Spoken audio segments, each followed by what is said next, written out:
waxa ku xiga wasiir dawlaha caafimaadka galaal isagoo waa macruuf dareen galaal marka waa wada abwaan waa wada wadariin waa nin ingiriisku kale hadana hadeen mikrofoonka dawladda la caawa gabayay reen galaal soo dawda ayaga horaan dhaafaya waxa ku xiga waa ninka wasiirkii daaqiliga farato yaasiin تيستيفتها وذا قامت ملام قالت بروفيسور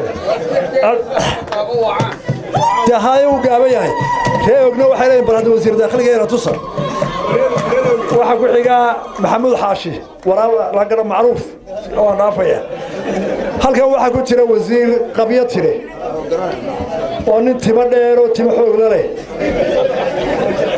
oo jilicsan waa wasiirka qorshaynta ودغاليان قبو ودغاليان برغي دولadaha hoose la soo saarayay xaq soor baa war iska soo jeeday wuxuu aragay madaaficda kuri lagu ridaayay qorigiisa inta nimanka dabinay ayuu cadga ku ridayaa waxa ku xiga wasiirka hawlaha guud cali mareexaan nin dhalinyaro ah intii wasaaradda iyo baarlamaanka ku jiray bana wax qabadkiisa in badan daawateen ma sha Allah سياسة اليراء أو حركة كصوبها وحكو حجة محمد علي حرسي حلوان قراه وكيلها أو مقع أيضا يرد الله على تاع أباما محله بحيي وشيء وتاريخي أباما يسقى أرض اليراء وأدو يرد 10 سنة كور أيو حلوان نقضي مركو حلوان دق نقضي ayuu ku ortoshay iyo taay wada wallahi tan way yartahay madaxweynimada isku qaad wuu isku kaayay soo qaad cirka inta noo qaaday ayaanu madax ruux u dhacay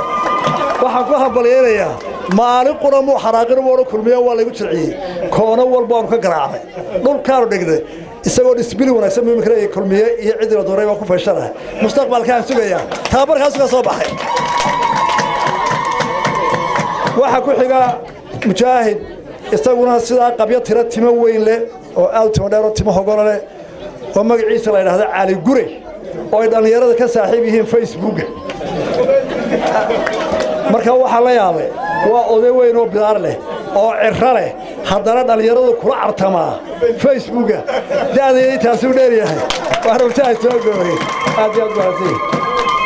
waxa la doonayaa inuu hogaaminta dalka la sameeyo la doorto waxa la doonayaa in aragtida dalka lagu hogaamiyo in meeday lagu hogaamiyo in waayargnimo lagu hogaamiyo